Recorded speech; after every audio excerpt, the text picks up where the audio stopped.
Tulus kalih mangkepi saking remipun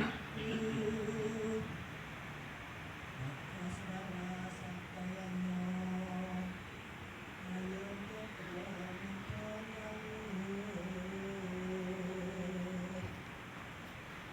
nganti kita mung hamba katar para tuntunan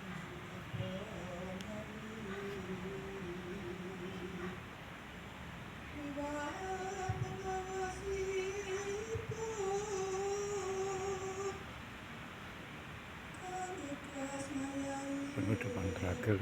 sujud menggagan Dokasari di Sanggar Candi Sono Jemur Sari Surabaya. Kami akan minum panas.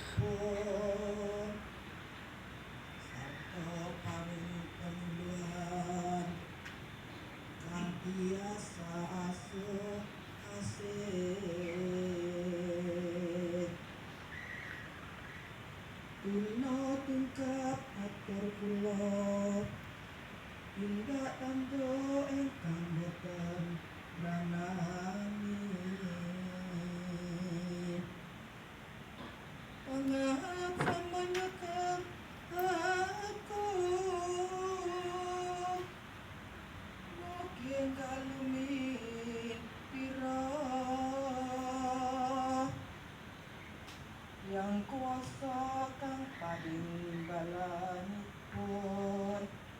dumateng para petugas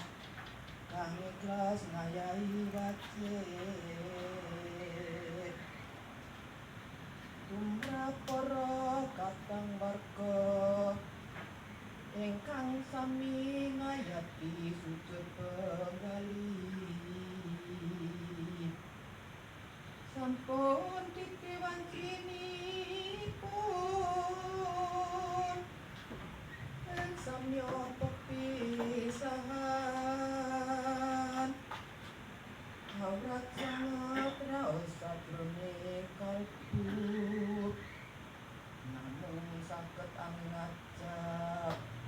sanes wekdal panggih